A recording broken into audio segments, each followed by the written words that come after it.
Welcome everyone! In this video, we are in the Great League showcasing another very powerful team featuring Quagsire. I've been hanging on to this thing for quite some time, finally able to team away frustration, and it will be in the back along with Diggersby on the safe swap. Classic double ground backline, Diggersby on the safe swap, quite versatile with the quick attack fire punch moveset, puts in work, about as tanky as it gets, really allows you to prioritize shields to Quag or Froslass depending on the scenario. Froslass rounding out this team on the lead, very strong, an excellent answer to Clodsire as well as all of the grass types, and Metacham on the lead with Froslass. Froslass and Quagsire make for a very powerful core in the Great League. And here we go, Shadow A9, running Charm. So what we're going to do, we're not staying in here, just going to bank a little bit of energy, then make the play in the Diggersby. They meet us with a Gligar, and this is why Quick Attack really comes in clutch. Quick Attack Fire Punch, because, especially on the safe swap, because you're sure to draw out something like a Flyer or a Grass type, really makes Diggersby much more versatile. We shield for some reason there. I'm really not sure why we shielded that. I think we were trying to make a crazy play for Switch, but that is wishful thinking in hindsight. We did fake a Hyper Beam, however, and we were able to grab a shield right back from them. We're not giving up all of our shields here.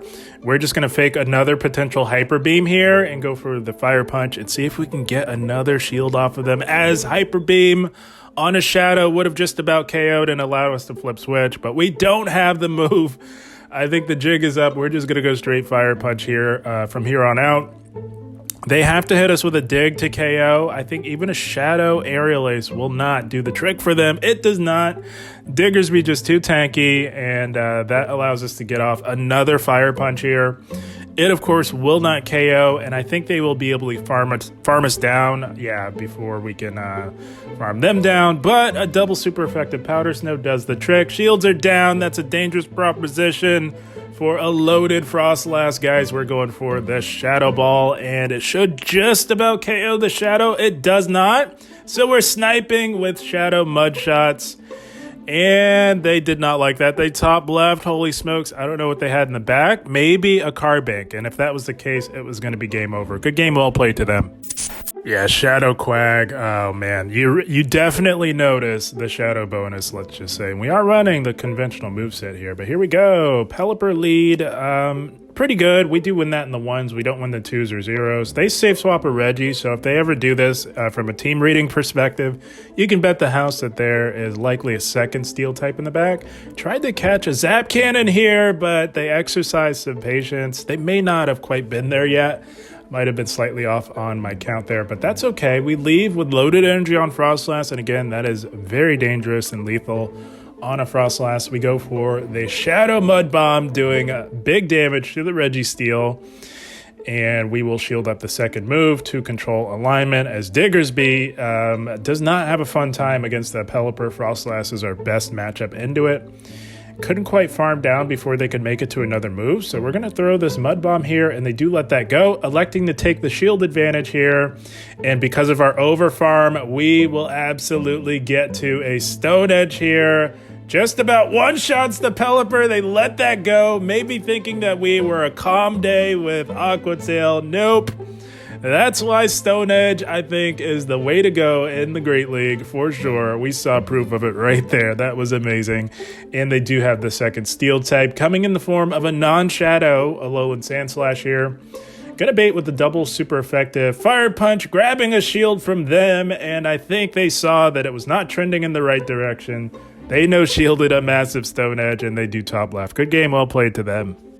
So if you're like me and you were finally able to TM frustration off of a Shadow Quag, this is one of the best teams for it right here. But here we go, for reasons like that. Had a Clodsire. That's another thing here, guys.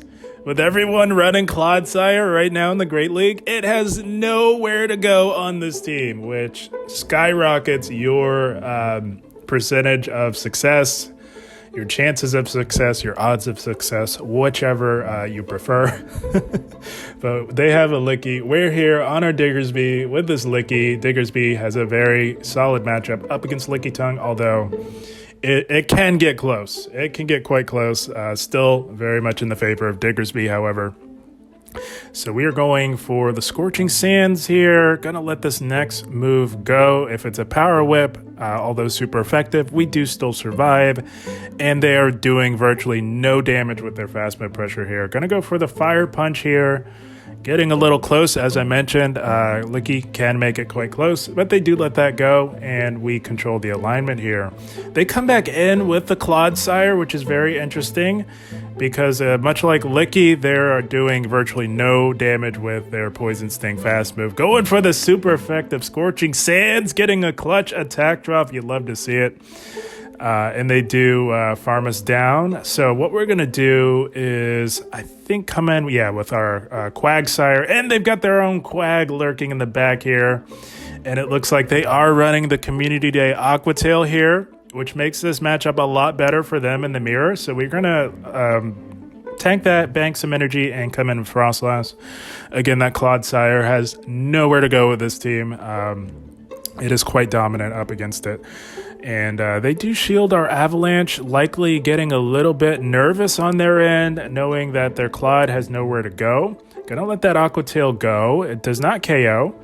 And I think we're gonna shield the next one here and look to try and grab that final shield and get this within Mud Bomb range. I think that is the path to victory that I have identified. And a play to a CMP tie that we absolutely win here. And this will KO. They're going to have to give up that final shield, and they do. That's brilliant. We're going to let this go.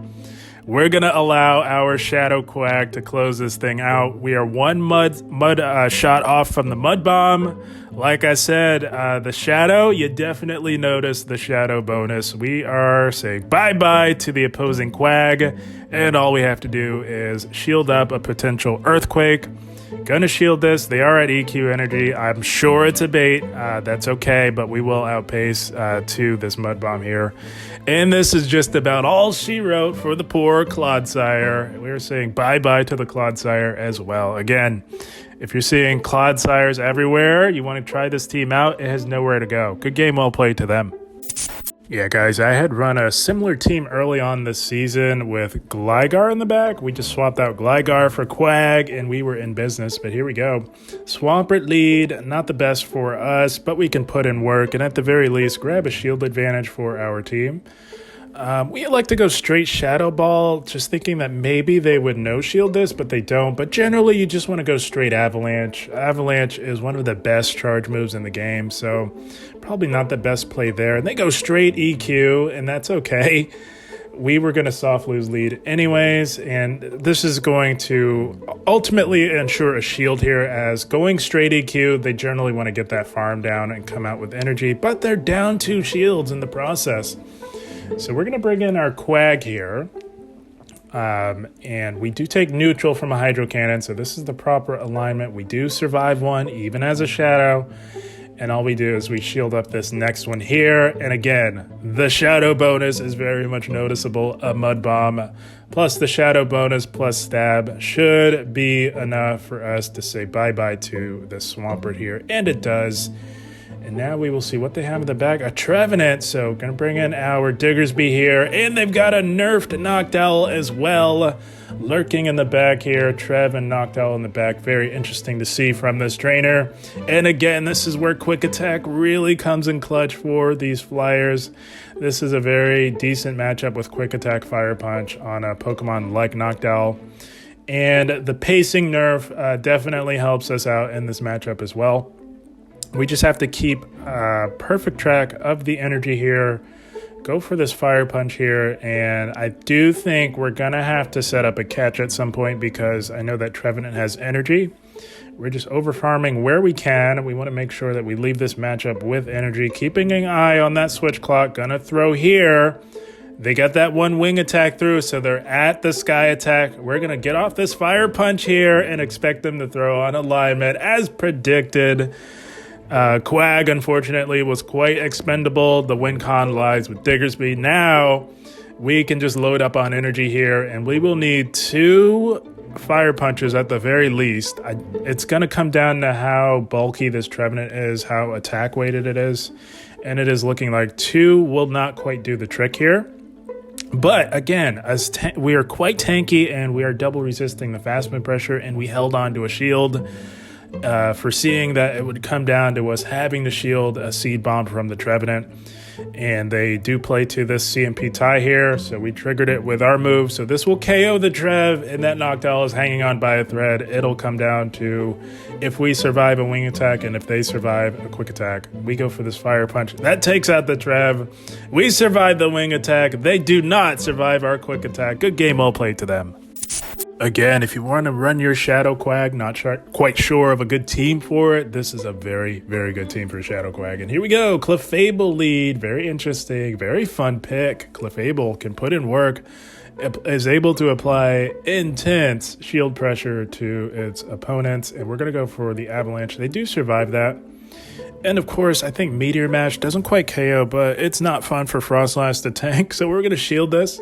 They are over farming, and ideally you would like to catch, but we are going to go for this Avalanche and see if they want to take the shield advantage.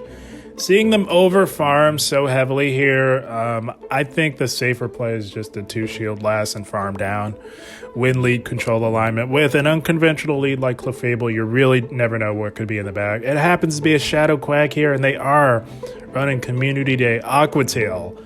I think it has its merits, but generally, any Pokemon with a Rock-type charge move, a good one like Stone Edge, and a Ground-type charge move, that type of coverage in Pokemon Go Battle League is about as good as it gets. So I do think Stone Edge Mud Bomb is the way to go, but people are having fun with their Aqua Tail Quags. That's okay. They let our Avalanche go and holding on to that shield for dear life. I have no idea what could be in the back. We elect to tank the damage onto our Damage Sponge Diggersby with shields down, farm down, and they've got a Gligar in the back, so very interesting to see. We're going to fake a Hyper Beam here and see if we can grab that final shield off of this trainer. And they do shield, fearing the Hyper Beam. That was very clutch for our Diggersby here, and we will go straight Fire Punch from here on out. I think the cat's out of the bag at this point.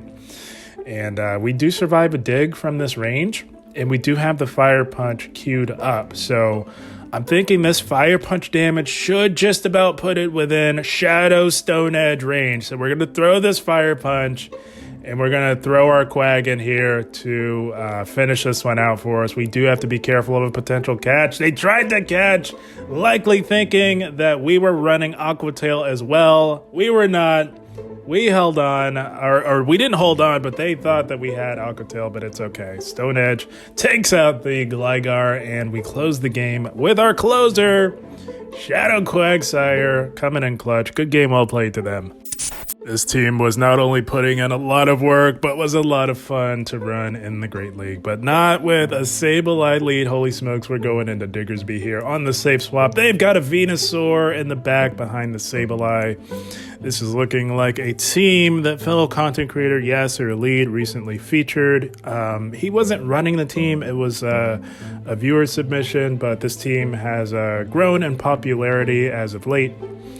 And if you're unfamiliar, it's Sableye lead, Shadow Venusaur, and Powder Snow, a Alolan Sandslash in the back. So if you land the Fire Punch on a Shadow Venusaur, you can 2-shield farm down if you feel like you have to control alignment. And I did feel like I needed to with a Sableye lead. And now they're thinking pretty hard here. Yeah, there's the Powder Snow A-Slash, and seeing that it was that team, I knew that our odds of taking this one were not going to be very good. We do get a very clutch attack drop there with the Scorching Sands. Now we just go straight Fire Punch, and I don't imagine they will allow us to get to another move. They do not. They're going to throw here, and now I'm calculating what I should do here. Probably should not have come in with Quag. First, I think that's a bit of a misplay. We made a few misplays in this matchup. We knew that they would make it to a move here, and we needed to probably catch that drill run. So coming in immediately with Quag, and then not catching the drill run, I think, slowly trickled downhill because it's running powder snow. At least we are resisting that with Froslass. So we had a couple of opportunities, but just did not make the best of identifying our win cons. Not going to make any excuses, but I don't generally play at night, so yeah, wasn't playing my best in this particular matchup. I do think that it was perhaps doable. It would have been close if we had taken advantage of the win cons, but good game, well played to them nonetheless. Always a fun time when you can find a way to run all three of these Pokemon on the same team. But here we go, another juicy Clodsire lead. Just as I mentioned previously, Clodsire has nowhere to go with this entire team. They save swap at Licky. I was a little slow on the swap here, so we are playing with that in mind. We're going to let the first Power Whip go and look to go for a Scorching Sands. It's just going to overload by quite a bit here, and now go for the Scorching Sands and try and get these off back-to-back and hope for an attack drop on one of them, knowing that I was slightly slow in the swap, gave this Licky a little bit too much of an energy lead here. We don't get the attack drop, so seeing that, I'm going to shield this and just overload as much as possible on this Licky Tongue here and look to get rid of it with a Fire Punch before they can make it to another Power Whip here. Gonna go for the Fire Punch here. Not expecting a shield. Licky trainers generally save their shields for whatever they have in the back. They rarely ever shield the Licky. And they've got a Greninja in the back, so even more reason for them not to shield the Licky. And we don't throw with proper timing there. No excuse for that. Especially on a fresh matchup like this. You want to be throwing on 1, 4, 7, or 10 on a 3-turn fast move if you run a 2-turn. We do not throw proper timing there, so especially it's really bad, especially on a Pokemon like Greninja. That could be quite spammy. So they do take us out with a Night Slash. No boost from them, which is fantastic for us. We're going to come in with our Quag and absorb this damage here and look to go for a Mud Bomb and likely grab the shield from the Greninja. They've got a Clodsire. Clodsire rarely needs shields to perform at its best, and they are going to take us out with this because we're not going to shield this. We're going to preserve the shield for Froslass to sweep this endgame here. We do survive a Night Slash. Again, they're still not boosted, so we can tank this, let this go, and look to go for a resisted Avalanche on this Greninja. The bad timing there is forgivable, just to get rid of this very spammy Pokemon here. About as squishy as it gets. They do go down to the resisted Avalanche, and now we should be in cruise control here. We are in the driver's seat from here on out, saving that shield for a potential EQ, although we are in resisted Sludge Bomb range, but they're going to need to make it to 2, and we will outpace and win CMP tie. So this is undoubtedly a resisted Sludge Bomb here. It is, and we were just 1 Powder Snow off from the Avalanche, which will absolutely be allowing us to say bye-bye to the Clodsire. The nice shiny Clodsire goes down to Froslass again. It has nowhere to go with these 3 Pokemon. Good game, well played to them. So as you can see, this team good enough to handle just about anything the Open Great League can throw at it. But here we go, Azumarill. Wasn't quite sure what to do with this thing, but from a team reading perspective, Azumarill leads generally have at least a Sableye in the back. Could be the classic Azumarill double ghost line. But we're going to stay right here and just do as much damage as we can to this Azumarill. As you can see, Shadow Ball does quite a bit to a very tanky Pokemon. And I do believe we let this go just to play rough, and we will make it to another Shadow Ball here. They try to catch onto a Walrein of all things. You don't see Wally too often these days in the Great League, but we do throw that Shadow Ball nonetheless, and we were going to just stay in and try and make it to another Shadow Ball, but they do not allow that. This is not good for our backline, so we wanted to just stay in, get as much damage off as we can, and we do elect to come in with our Shadow Quag here to absorb the damage. It does hit us for neutral at the end of the day, and we can survive a Icicle Spear, no problem, as you can see there. And we're just going to go for the Mud Bomb. That should be more than enough to KO this Walrein if they choose to let it go, and they do. Down goes the shiny Walrein. So seeing Wally behind Azu, I really have no clue what they have lurking in the back there. It does not appear to be double ghost. We will shield up this move here. and they don't stick around to tank any more damage. And it happens to be an Alolan Sandslash. They're coming in on a loaded Quag here. That's a dangerous proposition for a steel type like Alolan Sandslash. We make it to another Mud Bomb, and if this gets the shield, it will be Diggersby time. It does get the shield. It is Diggersby time. They're running Shadow Claw, which is much better for us. And we will let this move go. They will make it to another one, and I'm really hoping a double super effective Fire Punch will do the trick. But in hindsight, I should have known better and just gone for the Scorching Sands because it doesn't KO the Shadow Alolan Sandslash. So now we have to shield the second Ice Punch and look to Quick Attack down with resisted Quick Attacks on the Sandslash. That's a massive farm for us. And Az is just not going to make it to enough moves to take out the remainder of our team. They realize that, and they do top left. That's going to be yet another good game, well played. Yeah, I was so happy to finally get to run my Shadow Quag, and I knew Froslass was the perfect pairing for it. But here we go. Skeledirge lead. That's a nightmare lead for Froslass. We go into Diggersby, and we draw out an opposing Quagsire, non-Shadow here. And it looks like they're running the Community Day Aqua Tail yet again. So that's okay. We can tank multiple Aqua Tails here, especially given that it's not a Shadow. Gonna go for Scorching Sands here. They do let the first one go, and we get a very clutch attack drop. We're definitely not shielding now, seeing that. So they're just going to go straight Aqua Tail in this matchup, as they should, and we're going to go for another Scorching Sands here. And this will not KO, but it will be getting it dangerously low, and they shield. That's brilliant. So I think at this point, we're going to let this go. We will make it to another Scorching Sands, but I do believe it'll be on CMP, and it is on CMP. So at this point, I think this is worth a shield to either control alignment or get a shield advantage for our backline or our two remaining Pokemon. So we do elect a shield there. This is going to KO if they let it go. They do let it go, and now we have control of the alignment. That is brilliant. It does allow the Skeledirge to get another Incinerate in, but we can easily bring in our own Quag here. We have alignment. We can let this go. It could be the big Shadow Ball. It is. That's okay. We survive. Quagsire has very nice bulk in the Great League, and they've got a Lantern in the back, so not too many places for Froslass to go, unfortunately. So we just throw this thing in here to do as much damage as possible. The win condition lies with our Quagsire. Froslass is just here to absorb damage and put in work up against this Lantern. And yeah, they will pace to another Surf here. We're not shielding this. We're going to let this go. It's definitely within Mud Bomb range. No problem. It'll be interesting to see where they appropriate their shields in this in-game scenario here. We're just going to overload and go for the Mud Bomb here. Just as they're getting to their Surf, they do let that go, putting a lot of hope and faith into the Skeledirge. We have to bait here. We're going to bait. We did build up to the Stone Edge. If they're keeping track, they will likely shield. They do shield. That is fantastic. Now we have to survive the Incinerates. We do survive. Shields are down. We baited successfully. We get to this, and we're saying bye-bye to the Flaming Crocodile. Courtesy of Shadow Quag. Holy smokes. I don't think Aqua Tail is getting it done there.